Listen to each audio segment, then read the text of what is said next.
Good morning. Welcome to this webinar on the well-being in Belgian and European companies, organized by the Belgian focal point of EU-OSHA, the European Agency for Safety and Health at Work. We are organizing this webinar within the scope of one of EU-OSHA's flagship projects, the Esener project, the European Survey of Enterprises on New and Emerging Risks. First, I will start with some technical announcements. As you hear, the language of this webinar is English, but we have translations into French and into Dutch. Just go beneath your screen to the planet symbol, and there you can change your interpretation language into Dutch or into French. So further on, it's not possible to share your video or your audio. All the questions can be put into the Q&A section. As always, we will send you an evaluation form afterwards. All the presentations, the small one, but of course the big one of Gavi will be also available on our event website. We are also recording this webinar, so it will be, after some editing and cutting, it will be available on our YouTube channel as well as via the BeSweek website. So this is the program. We are just introducing the webinar, and then we will be giving the word to our main guest, Mr. Javier Irastorza, Senior Research Project Manager of EU-OSHA. At the end, there will be time for questioning. So again, you can put all your questions in the Q&A section of this webinar. Just to finish, the Esener project and dates research results are an important source of our national data mining website. You can see the URL here as well as a QR to find it. Today we are discussing the first results of the Esener 2024.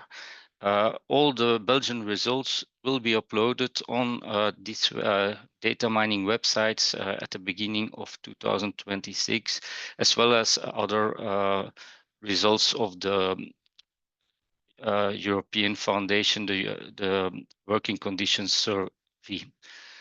Just to finish, always some promotion on our newsletter of BeSweek. It's our website where you can find all interesting information on OSH in Belgium and of course in Europe, the EU-OSHA being also one of the main sources of for this website. So that's all for me now. I would like to give now the word to Javier Irastorza, as I said, Senior Research Project Manager of EU-OSHA. The word is to you, Javi. Thank you so much, Frank. Thanks a lot for the introduction, and thanks particularly for organizing this webinar. It is very important for us to have the chance to disseminate the findings of Esener. As you said, it's one of the flagship projects of the agency, and we carry out every 5 years. So this year in 2025, we're quite busy, but very excited to be sharing in this case, the national findings of the survey. And I want to start by maybe the end, what you just mentioned now about the data mining project. We've already shared the Belgian data set. We're delighted to be able to contribute to such a project at the national level. And as I said, it's a great impact for us that would be used in Belgium. So very happy for that. And now let's just move on to my presentation. I'll be sharing my slides with you. Let me know if you can see them in presentation mode. I think it should all be fine. Also, I'll just try to pace myself and don't talk too fast. We have an hour, so I think it should be more than enough to go through the presentation, but I'm also having in mind the interpreter. So if at some point I start talking too fast, please give me a shout and I will slow down. So today we'll be going through the main findings of the Esener survey for Belgium. I'll be looking at comparisons between Belgium and the EU27, but very interestingly too, looking at the past and trying to spot some relevant trends, then for us to discuss later, or for you to get home and maybe compare with your own national data sources. So I think it always makes sense to start by giving a very brief overview of some of the main methodological aspects of the survey. Esener stands for the European Survey of Enterprises on New and Emerging Risks, and the research question that Esener is trying to address. And I think it's always important to wonder and ask ourselves, okay, what is this survey trying to shed light on? It's on how workplaces across Europe are managing health and safety in a very, very practical way. So that's why we go down to the workplace level. So we do this by carrying out the survey every 5 years since 2009. It's a telephone survey, but since 2014, we give workplaces the chance to reply and participate online.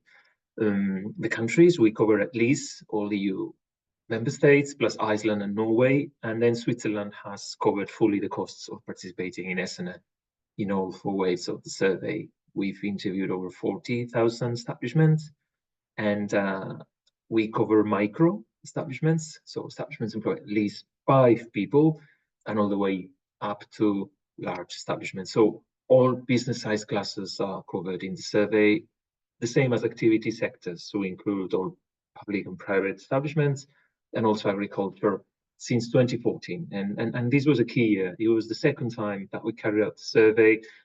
It was very clear that if we wanted to keep it as a stable monitoring tool over time, there were a few changes that we needed to implement to that first exercise that we did in 2009. So we changed some methodological aspects, the respondent of the survey, and as I said, the survey universe, as we call it, that is size class and activity sectors covered. And since then, we've kept the approach stable so that we can build trends since 2014. The respondent, and I'll be coming back to that on my next slide, is the person who knows best about OSH at the establishment. I think it's a very important question, as I said before, to wonder who the respondent is. When we have a worker survey, we know it's the worker, so it's people that we want to talk to, and we can classify them, well, gender, age, nationality, occupation. But here in the establishment, we have the sector, size class, country, but who is the qualified voice? So this is the person that we go for, but then we have a follow-up question on the function of this respondent, because it's very important for us to know who the respondent is. So more on this on my next slide. The main topics of the survey are management of health and safety in general. We have a strong section on psychosocial risks, then worker representation, and another one on the main drivers and barriers to health and safety. And as I said before, comparability over time. We have already 3 observation points over time. So the sample sizes, important, as I said before, over 40,000 establishments interviewed in 2024. Last year, it was 41,458. You see how they pan out by country. In the case of Belgium, we interviewed 1,504 workplaces. You see a few countries there highlighted in red. These are the countries where the national authorities paid for an extra sample size. So you see that Austria paid for 300 additional interviews, Germany 900, Italy 450, and Slovenia 300. In the case of Switzerland, all 1,507 are in red because, as I said before, they covered fully the cost of implementing Esener in Switzerland. In exchange of these, all these countries could add 2 or 3 questions of national interest to the main questionnaire.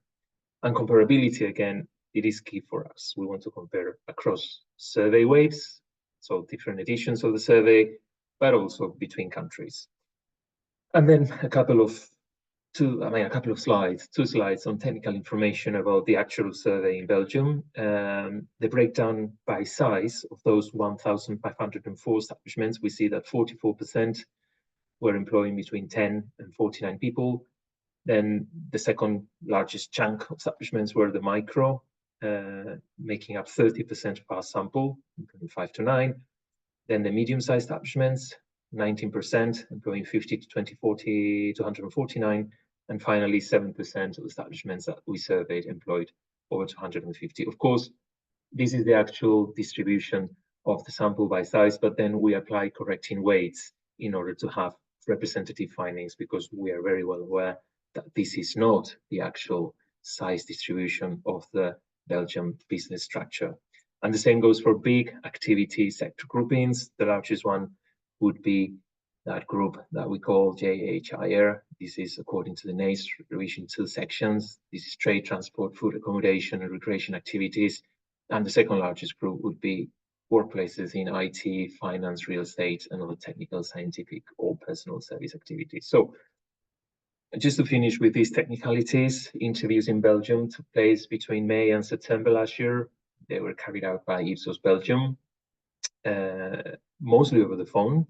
1,045 of the interviews were completed in Dutch, 459 in French. Our team of interviewers, 22 in Belgium, they were all native speakers of the languages. And in Belgium, we had 52 interviews that were completed online. That makes up 3.5% of the total, slightly under the average that we had. There are many countries, several countries, where there was a higher take-up of online interviews. That's the address register from which we took the contact details of the businesses that we interviewed. And interviews on average, they lasted slightly over 24 minutes, which is a bit higher than the average across the 30 countries. That was slightly under 23 minutes. When it's over the phone, this is quite some time actually, and it's really good practice in phone interviews not to go beyond 25 minutes. And then the cooperation rates, there are different types of rates that we calculate. In this case, the average for the 30 countries was 27%. In Belgium, it was higher than that, 37%. Of course, we wish these rates would be higher, but it's true that carrying out the survey over the summer, business surveys are having decreasing cooperation rates in most countries. So we can be quite pleased actually with this share, even though I can openly admit that we wish it would be higher. So remember how I mentioned before about the respondent of the survey and who is the qualified voice to tell us how things are being managed at the workplace. So we go for the one who knows best about health and safety, and we see that breaking down by size class, and these are the results for Belgium in 2024, we see that for those establishments employing 5 to 9 people, 60% of the respondents were actually the owner of the firm, the managing director, or the site manager. It's not surprising that we would get this profile to take care of this survey. This person would actually most probably be the respondent for any survey affecting the workplace. So this is what we see in most countries actually, and what we see in most survey weights. As business size increases, the share of this owner really decreases, which is not surprising, and we have much more of a technical profile taking care of the survey. So we see there, we call it an OSHA specialist without managerial function. It could be a health and safety officer. So this person is not a manager or a worker rep. It's usually someone specifically appointed to deal with health and safety.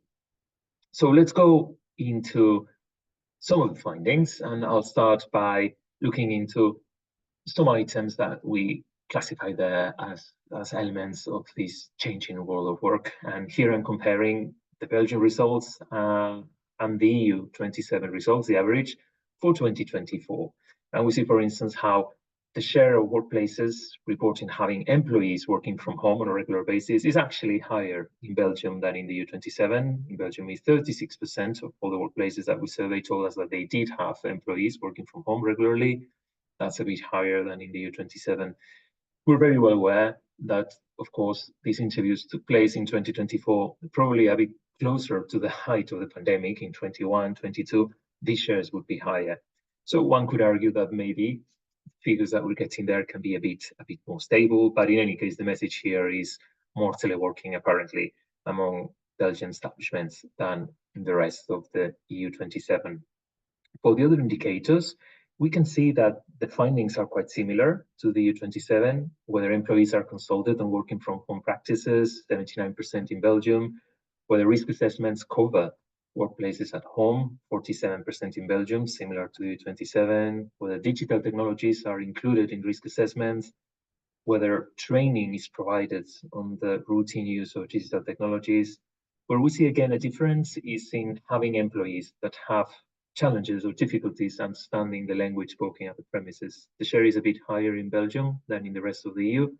And interestingly, establishments in Belgium that report having such employees also provide training in different languages more frequently than their counterparts in the EU27. So the share is almost 40% in Belgium as opposed to 27% in the EU27. So this is just like a little bit of a teaser, an appetizer into some of the findings that we have on the changing world of work. There are more indicators in the survey. I'll be coming back to some of them later, but just wanted to make a quick selection of some of the items to, as I said before, give you a flair of what the survey is about.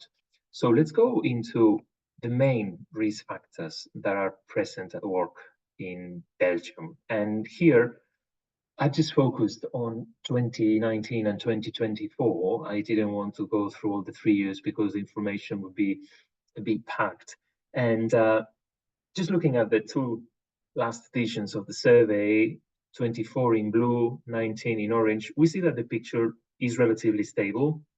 The ranking of risk factors hasn't really changed. So we still have difficult customers and, difficult customers as the most frequently reported risk factor. It has increased slightly since 2019, and almost 70% of establishments in Belgium report this risk to be present, having to deal with difficult customers, patients, pupils. I highlight the time pressure, which is reported by 56% of establishments. The share has decreased since 2019, but it's still more frequently reported than in the EU27, and it's the number 4 risk factor in Belgium. So I think it is interesting to see how in the top 4, we have 2 psychosocial risk factors highlighted among the Belgian establishments. Then I think it's interesting to look at musculoskeletal disorders, and we see how prolonged sitting is number 2, repetitive movements of hand or arm is number 3, and then we've got lifting or moving people or heavy loads. These ones have decreased slightly since 2019, particularly prolonged sitting, but that's still firmly there, ranking in the top.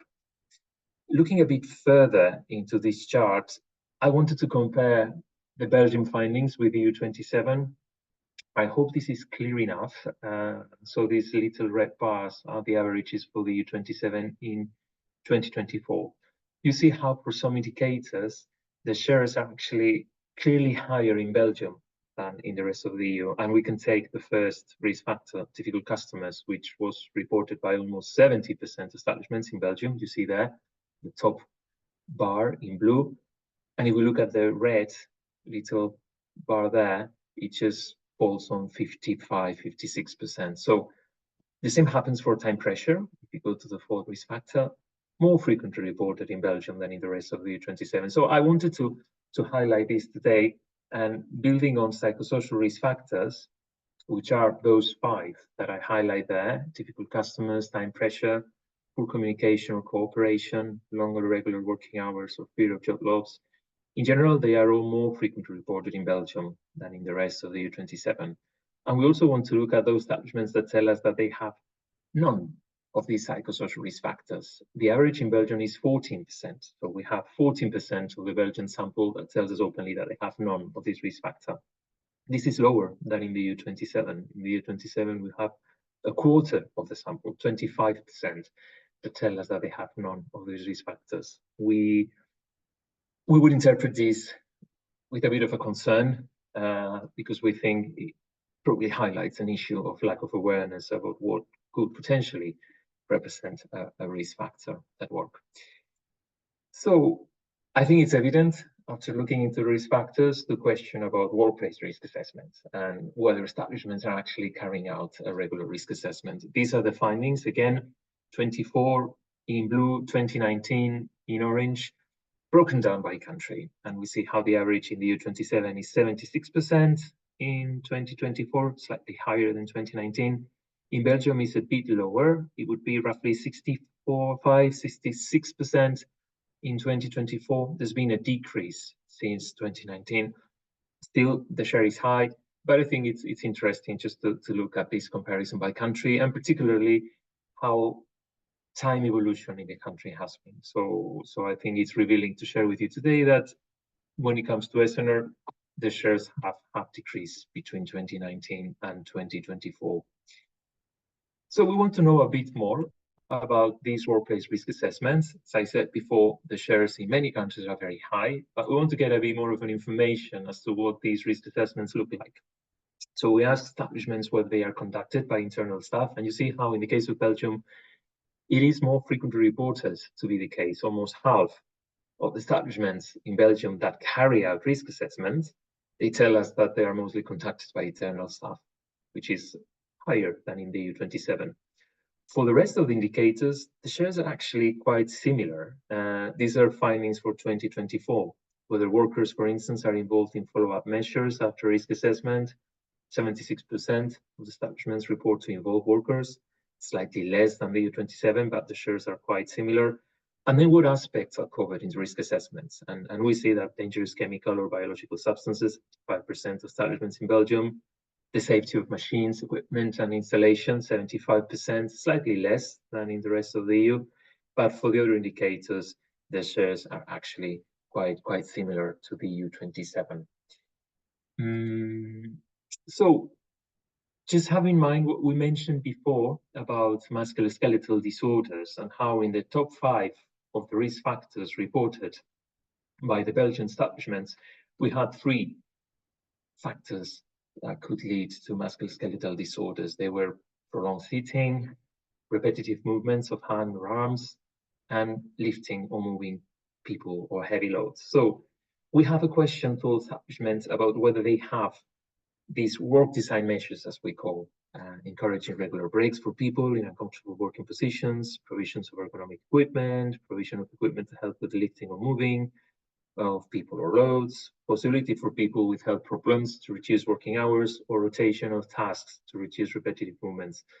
It's interesting to see how, despite the high share of establishments that report having MSDs in place or MSD risk factors, we see for some of the measures decreasing trends in the share of establishments that report having measures that would prevent them. So we look at the first 3 measures that I highlighted there: encouraging regular breaks, provision of ergonomic equipment, or provision of equipment to help with lifting or moving.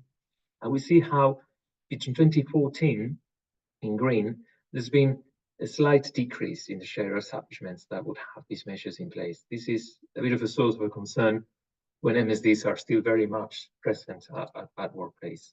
On the contrary, we've seen an increase in 2 of the measures, such as the possibility for people with health problems to reduce working hours and the rotation of tasks. I can tell that this picture is relatively similar across most European countries. In some of the countries, actually, there has been an increase in the share of MSDs or MSD risk factors, together with a decrease in the share of establishments that have these measures in place. So again, it's something that we want to highlight. There seems to be an increased awareness about MSDs as potential risk factors, an increased reporting of MSDs, but this in most countries hasn't really been coupled with an increase in the shares of measures that would prevent them.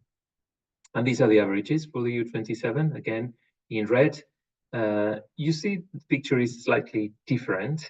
And for instance, for encouraging regular breaks, there would be more establishments in the EU that would report having such measures in place, whereas for the others, Belgian establishments report these shares in higher numbers than their EU counterparts. So remember how I mentioned at the beginning that one of the 4 main sections of the survey is to know about the main drivers and obstacles to manage health and safety at work. So here I'm presenting the drivers first, and again, as before, 2014 in green, 2019 in orange, and 2024 in blue. And we see how the number 1 driver, the main pull factor for establishments to manage health and safety, is the fulfillment of legal obligation. The other factors or the other drivers are quite frequently reported, particularly meeting expectations from employees or the representatives. That would be the second most frequently reported driver. But I think it's very interesting and in a way not surprising that legislation will be the main driver. It is really the case in a majority of countries, almost in all countries, and it's been the case since the very beginning of the survey. So we see a very stable picture. Interestingly, when it comes to the barriers, we see again the other side of legislation, the complexity of legal obligations. We have almost 60% of establishments in Belgium that report that the complexity of legal obligations is a major difficulty for them to manage health and safety. It's actually one of the top countries reporting this difficulty. I can tell you that the picture is not stable across the EU. In many countries, it's actually very low shares of establishments that would report legislation being complex as a major difficulty to manage health and safety. And what we see in many countries is that this perception of complexity changes between survey waves. So you may have a country in 2014 where legislation was really an issue, was reported to be a barrier, but then in 2019 it just went down. So the picture is not stable across countries and certainly not about across time or survey waves. In the case of Belgium, it is actually consistently higher than in other countries. It's, as you see there, it's always been reported by at least half of the sample, more than 50%. So I think it's interesting. It's also interesting to see how lack of time or staff has increased as a complexity from 40% in 2014 to over 52, 53% in 2024. This is actually consistent with most countries. A majority of countries report increasing shares of lack of time or staff as a difficulty. So going back again to this previous slide on the legislation as a driver and a barrier, we think it's very correlated also when it comes particularly to the perception as a driver, as a motivating factor, with the visits by the Labour Inspectorate in the 3 years prior to the survey. So we asked these questions openly to the establishments, and here I'm presenting the findings by country for 2024 in blue and 2019 in orange. And we see how in Belgium, the share has decreased, it has increased actually. And this is an important point, because here I was just talking about the main finding here that in a majority of countries, the shares have decreased since 2019. And even if we look to the past, even since 2014. So there are decreasing shares of establishments that report having had a visit by the Labour Inspectorate. But there are a few exceptions there, and one of them is Belgium. We had 50% establishments in 2019 that reported having had that Labour Inspector visit, but that has increased to over 57% in 2024. I mean, it's not a huge increase or a huge leap, but it is a different trend to what we witness in a majority of countries. Actually, in most countries, you can see how there's been a decrease, how the blue bars are shorter or smaller than the orange ones, and that's the case for the EU 27 too. But Belgium, together with Portugal, Germany, Slovakia, France, are one of the few countries where this trend seems to be reversed. So I really wanted to share this with you today and see whether it resonates with all the sources that you have, and whether it does make sense that establishments would perceive that they have much more of these visits from the Labour Inspectorate that they did back in 2019. Another factor that could explain why establishments are actually dealing and managing health and safety is whether they have requirements from their clients or suppliers. So it's something that we discussed in other projects at EU-OSHA, and this is a new item that we have in the 2024 questionnaire. That's why we cannot compare with the past. We wanted to see the influence of the supply chain. So we asked this question only to establishments employing less than 50 people. So we only asked it to micro and small establishments. And we see there how the average for the EU is 50%. 50% of the establishments told us that indeed they did have requirements from their clients or suppliers to meet OSHA standards. The average in Belgium is very similar. I think it's 49%. So very much the same as the average in the EU 27. And I think the sector also plays a role here. It was mostly establishments in construction and transport that would report having such requirements. So I want to focus now on psychosocial risks. we saw before how in the top 4 risk factors, Belgium had number 1 and number 4 were psychosocial risk factors, having to deal with difficult customers, patients and pupils, and time pressure. This is consistent with what we see then when it comes to procedures to deal with psychosocial risk. And here I'm comparing Belgium on the left-hand side, 2019 and 24, with the EU27.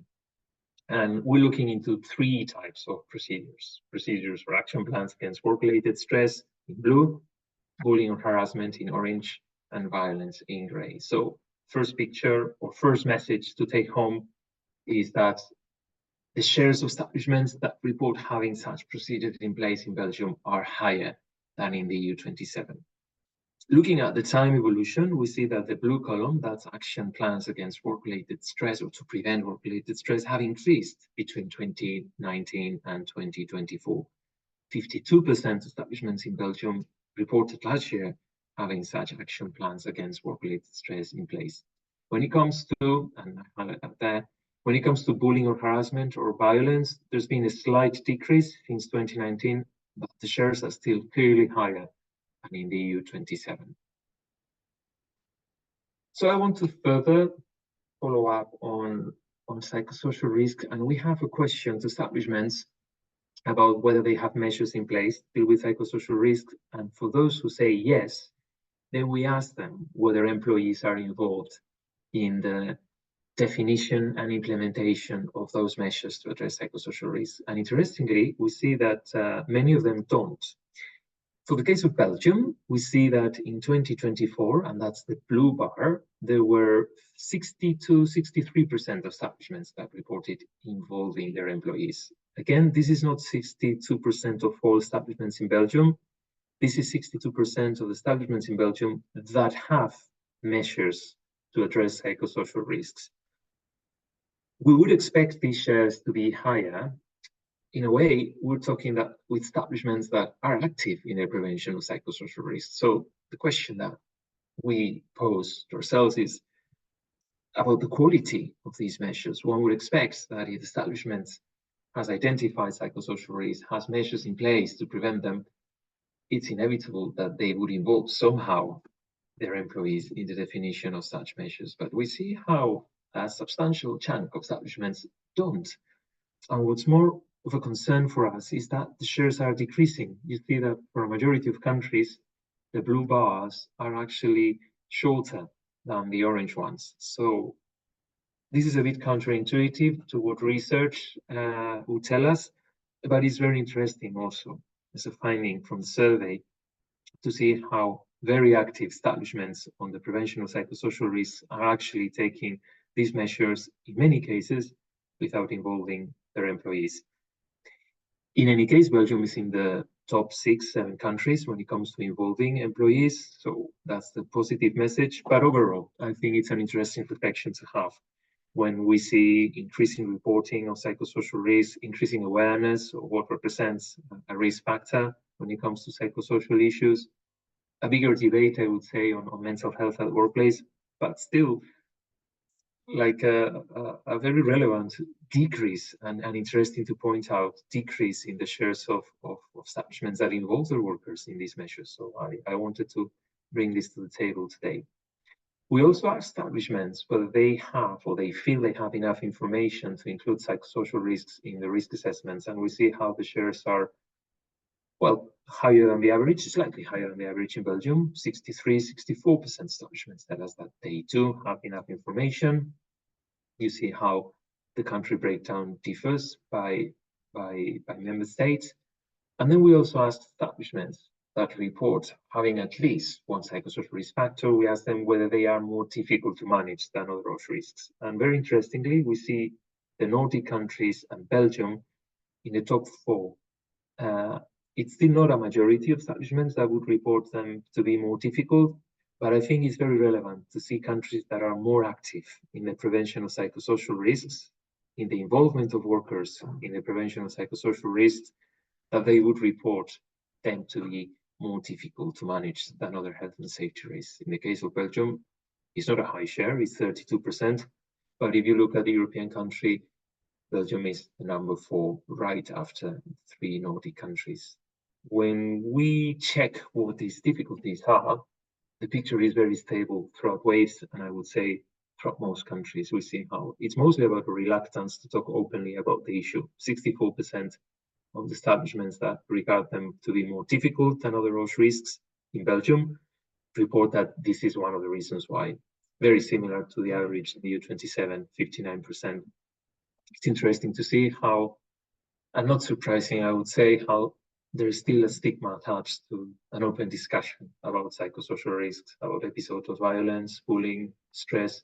It's not easy for the victim, it's not easy for the witnesses. It is an issue that establishments are raising, and they do raise it in other type of studies that we've carried out, also on face-to-face interviews. Establishments that are very active, they're still finding it problematic to find a way to treat these topics. There are other difficulties, lack of awareness among staff, lack of expertise or specialist support, lack of awareness among management. The shares are a bit lower. So just wanted to highlight this message about the reluctance to talk about the issue.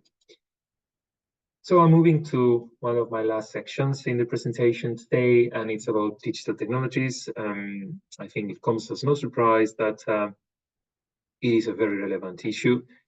Lots of things have changed over the last 4 or 5 years, and there is an increasing share of digitalization in our everyday work life. 2019 was the first time that we included questions on digitalization, and here I'm presenting the findings for 2024 only, but comparing Belgium in orange and the EU27 in blue. In general, we see slightly increasing shares of establishments that report the use of digital technologies, but here I'm just looking at the picture in 2024. We see how, I think it's good to share very openly how the first two technologies on the left, laptops and tablets, and then PCs and desktop, for many of you, probably you have them in mind when we talk about digital technologies. For us, when we introduced these questions for the first time in 2019, discussing and talking openly with establishments in face-to-face cognitive tests, it was very clear that we had to keep these very traditional technologies in the questionnaire, because otherwise the questionnaire wouldn't resonate to a majority of respondents. We have establishments in many different countries, all activity sectors, different size classes. It was very clear that if we wanted to engage in a dialogue on digitalization, we had to keep these two. So we see how a majority of establishments would have a laptop or a PC, but then we look at the 5 more sophisticated technologies on the right, and the shares are much, much lower, both in Belgium in orange and in the EU27 in blue. So we see, for instance, how for machines, systems, or computers that monitor workers' performance and behavior, slightly over 10% of establishments in Belgium report having them in place, which is a higher share than for the EU27. The same goes for robots that interact with workers, which are reported to be present around 6-7% of establishments in Belgium. That's over 5%, which is the share in the EU27. On the contrary, when it comes to wearable devices such as smartwatches, glasses, or PPEs, the shares are higher in the EU27 than in Belgium. So we see how only 3% of establishments in Belgium report using none of these 7 digital technologies considered. Again, bear in mind that we are asking about PCs and laptops too, so no wonder that only 3% wouldn't have any of these. So this is, as I said before, an entry point for us to discuss about digitalization and health and safety. And what we saw in 2024 was an increase in the share of establishments that made a link, a discussion on the impact that the use of digital technologies may have on the health and safety of the workers. Only 27% of establishments made this connection between digitalization and OSH in 2019. The share has increased to 41% in 2024. We are aware that the impact of the pandemic has been huge in so many ways, and one of them is probably the awareness about how the digitalization, hybrid work, teleworking actually do have an impact, or may have an impact, not only negative, but to have an impact on health and safety. And we've noticed this in a majority of countries, how the shares between 2019 and 2024 have increased. So in a way, we're happy that these discussions are taking place more frequently in Europe. And in the case of Belgium, it's in 41% of establishments. I think it's good to look at the country breakdown. In some countries, it's higher even, Lithuania, Malta. In others, it's still lower. Cyprus, Luxembourg, Greece, only 20%. What we want to look is, okay, and what are these discussions about? What are the main risk factors linked to the use of digital technologies? So here I'm looking at 2024, Belgium in that light brown color, and the EU27 in blue. We see how the picture is quite similar.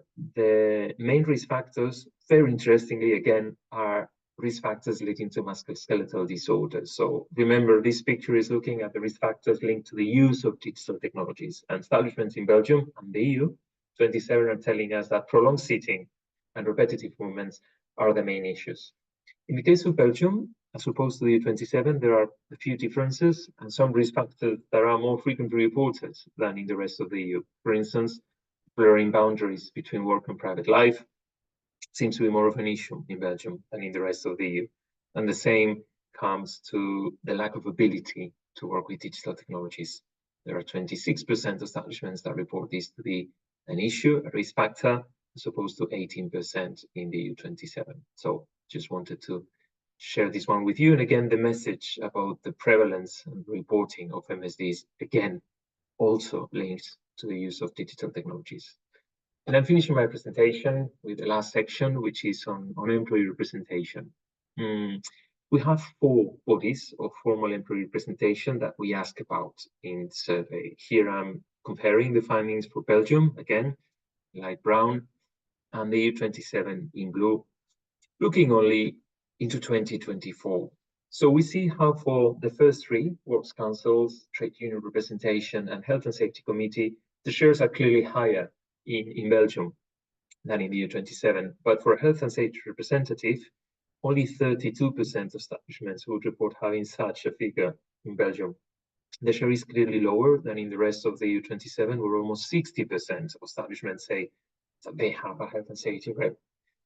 This is an interesting figure for us because in a vast majority of countries is the top form of employee representation. So in 2019, we included a follow-up question. We wanted to know how these health and safety reps were actually appointed. There was, by many, an assumption that since they are a health and safety rep, they should be elected by fellow employees. But it was very interesting to see, well, sorry, before moving into that, it's also good to point out that establishments that have none of these forms of employee representation. This is the case for 31% of establishments in the EU27, but in Belgium it goes up to 45%.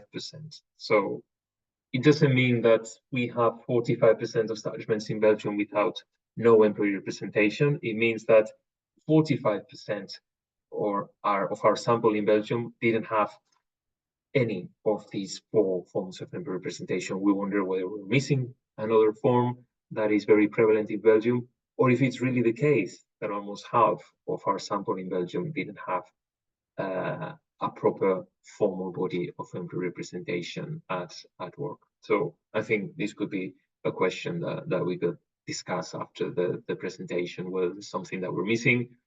Remember that this being an EU survey, we have to ask the question the same way in every country so that the findings are comparable. We are aware that by having something that is applicable or applied the same way in every country, we might be missing some things. So it's one of these debates about whether one size fits all or not. So again, just wanted to share this one with you today.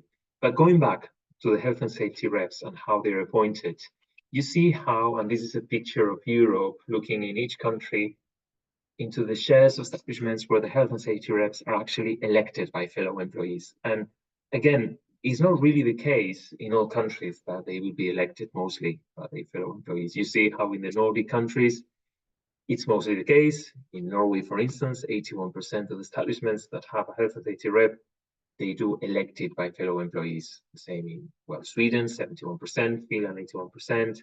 If you go to Central Europe, in the case of France, for instance, 74%. When it comes to Belgium, only 12% of those establishments that have a health and safety rep report having it elected by fellow employees. So The remaining, the other 88%, it's either selected by the employer, so appointed by the manager, or a combination of both. So we thought it's very interesting when we look into forms of worker representation that in this particular case, we cannot assume that all establishments that have a health and safety rep have actually appointed this person by an election process by fellow employees. In the case of the EU27, this is 38%, but again, the average here hides such a diverse picture that that's why I wanted to share the European map with you to see how it pans out by country. So I'm finishing my presentation, and I think it's good to look into where we are now and what the next steps are, because the survey was completed last year in October. We have a big data set with lots of numbers, and so far we've only carried very preliminary analysis. So we're going to be very busy over the next 2-3 years understanding and making sense of all those numbers. So the first thing was we published a short report that we wrote in-house on the first findings of the survey that was published on our site on the 7th of February. But now we're busy already launching the first of the in-depth follow-up studies. As I mentioned before, all these numbers are telling us a lot, but they're not telling us all. So we need to understand a bit better. And now we're going to start a series of in-depth studies looking into different topics. The first one will be mental health and digitalization. We want to look in depth into the risk factors, psychosocial risk factors linked to the use of digital technologies and how they impact on the mental health of workers. How are we doing this? We're actually going back to establishments that we interviewed in Esener, only in a few countries, 5 or 6 countries. And we want to have face-to-face interviews, ideally, at the workplace with both managers and workers. For us, it's very important to have the voice of both different actors, workers and managers, and to have in-depth interviews with them up to 1.5 hours. And as I said before, some of the questions will be inspired in the Esener questionnaire, but we will be having new issues that were not covered in the interviews. The reason being that you cannot really go that much in depth on a telephone interview, but in this case, having this qualitative research that will help us understand a lot. The drawback is that it's, in the sense that it's qualitative, we won't have statistically representative numbers. It will be in-depth reports and looking, as I said, into 20 establishments per country, ideally 5-6 countries. And as I said, trying to shed light on digitalization and mental health. As you're probably aware, our next European campaign at the agency will be looking into mental health. So this study will be providing hopefully very relevant information on this. We'll also start working on the overview report. This is the flagship report of the Esener survey. We completed one after each wave. So this will be looking in depth into the findings of the survey and comparing it with the previous waves. And we'll start work on the data visualization also. I'll be showing you a screenshot later. As I said before, this year is very important for us to disseminate the findings as much as possible. We were at the Polish presidency event on the 3rd and 4th of April in Warsaw. That was the official launch of the survey findings, presenting the results with a focus on digitalization. We'll also be supporting the Danish presidency in the second half of the year. As requested, we're taking part in many national events, like the one organized today in Belgium, and also at scientific conferences. It's very important for us to keep track of the latest on survey research methodology. After 4 weeks of the survey, we're always happy to share what we learned, what worked, what didn't work, and particularly to learn from others. So every year we're happy to attend and to be accepted at these scientific conferences. So the resources of Esener, that's a very easy, simple website, esener.eu. All the reports that I'm talking about, publications, but also technical reports. For those of you who are interested to dig deeper into how we carried out the survey, the questionnaires also. I know that for some, it's very important to look at how the questions were worded. So you have all the questionnaires up to 2019. We still didn't upload the info for 2024, but the questionnaire is largely the same to the one in 2019. So you can have access to all the methodological details and also the data for researchers. We upload the data sets for the 3 waves of the survey so far. We'll be doing the same for the 2024 towards the end of this year, the UKDA and guesses. So you have the links on our website. So for those of you who want to request them or download it free of charge for researchers, all you need to do is just register at these data archives where you have access in any case to many of the survey data sets. So I just want to share with you a screenshot of the data visualization tool. We have it for the first 3 waves of the survey, 2009, 14, and 19. You also have a comparison between 2014 and 19. I'm showing you a screenshot of the Dutch version. You have a selection of questions there on the left-hand side. I think it's roughly 25 questions, and you can download the info in maps, charts, in Excel. You can share them also via social media. And one of the, I think the strengths of the tool is that, well, two strengths, I would say.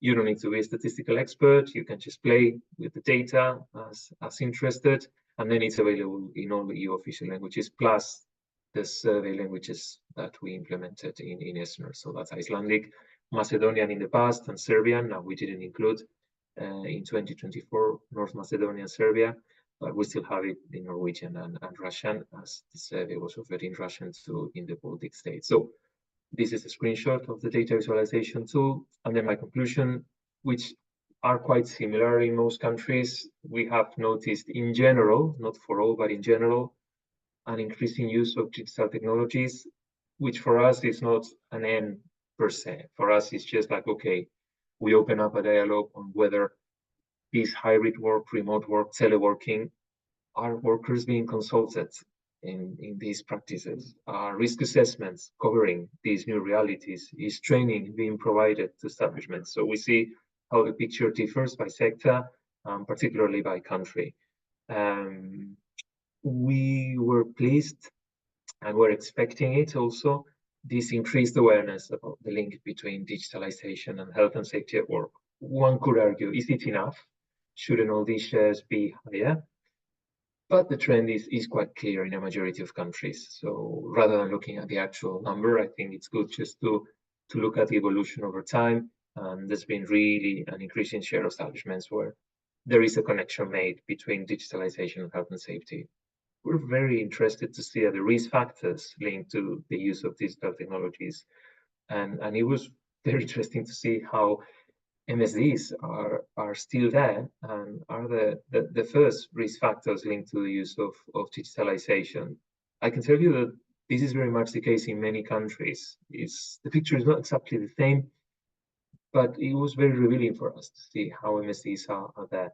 And then, as I mentioned before, the follow-up studies, Esener hasn't concluded. If anything, it has only started by completing the interviews, and now we're going to be looking into different topics. The first one being mental health and digitalization.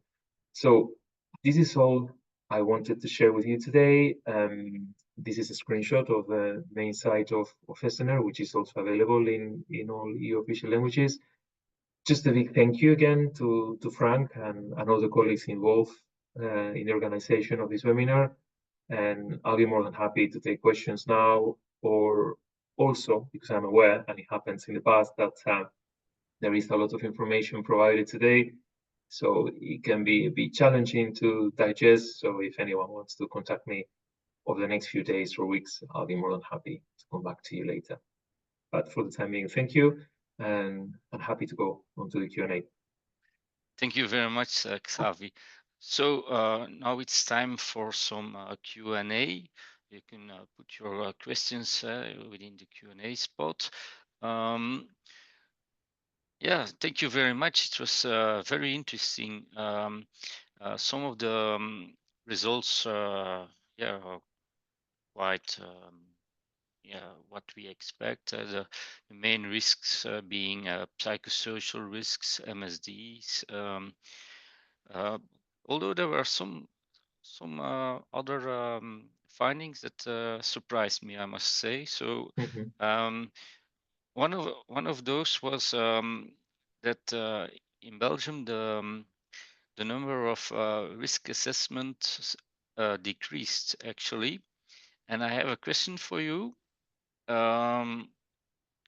Xavi, is there, I don't think it is, maybe it's more like a remark.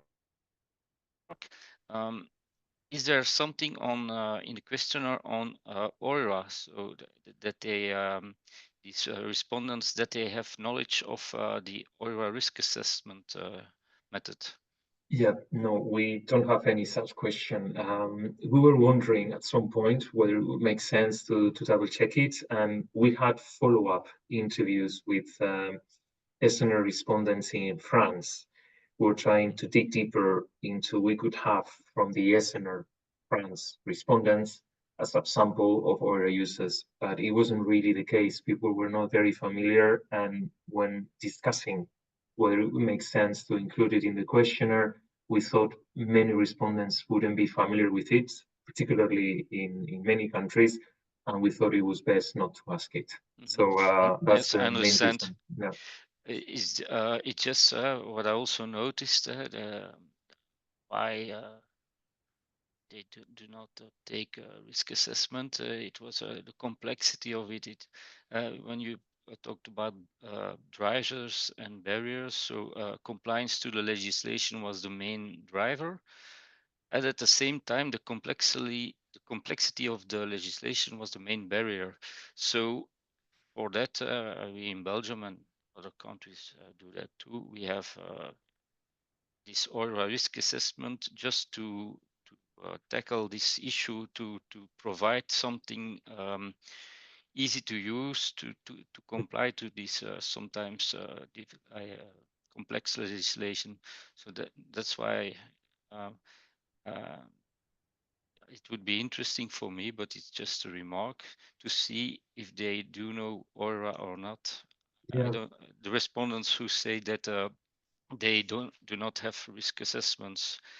Yeah, we could look deeper into the share of establishments in Belgium that report having no risk or carrying out no risk assessment. Usually, the reason why they don't do it is because they feel that they have no risks or hazards, or if they do have them, they know them already, so they don't bother carrying out risk assessments. But we could look deeper into the sectoral composition and the size class position. I think that could tell us something.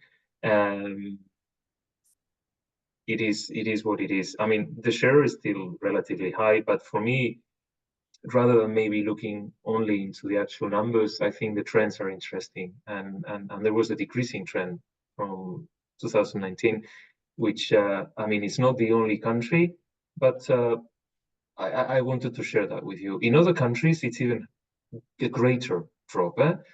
One could also argue, Frank, that maybe our shares were very high in the past.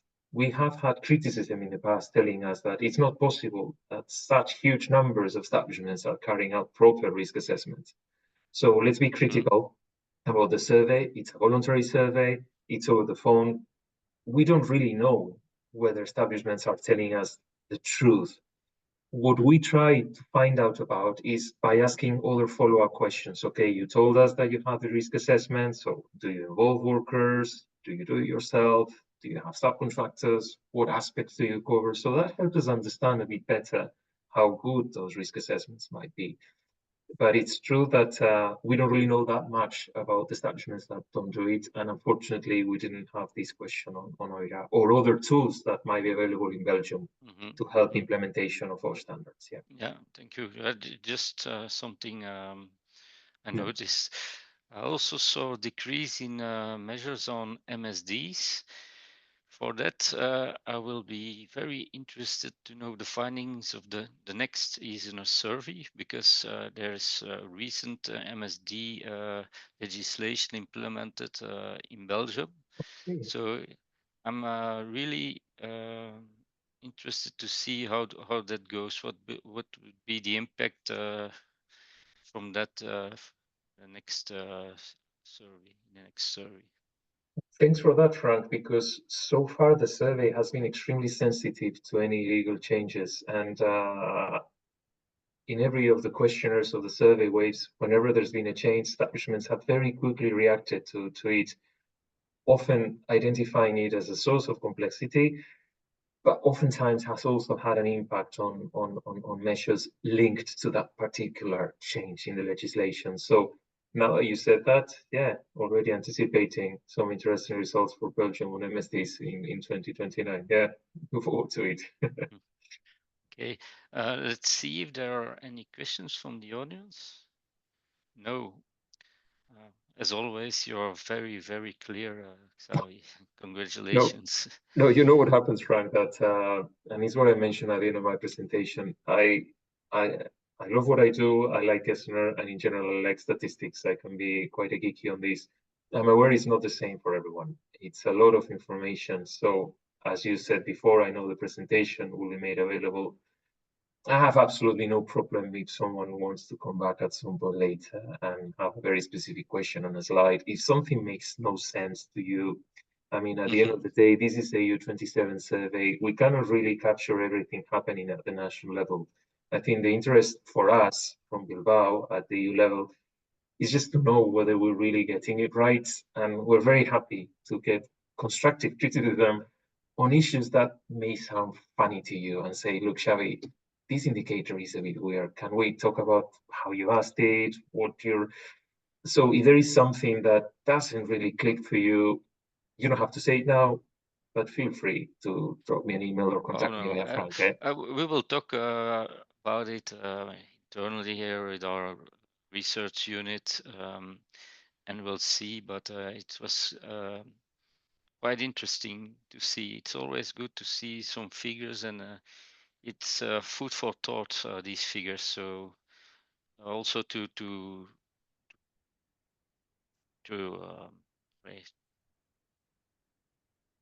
make our prevention policy better, to improve it. That's what I was looking for. So thank you very, very much for that. We will be sending all, just going to have a last look at the Q&A. No. Thank you very much, Xavi, for this. Also, thank you to the interpreters to do this great job. We're going to make this recording available after some editing, so please have some patience for this. And the event bureau will send out the evaluation form as well as the coordinates to get all the presentations. So once again, thank you very much for all. And this is it for this time. Thank you, Frank. Thank you very much. Have a nice day. Bye.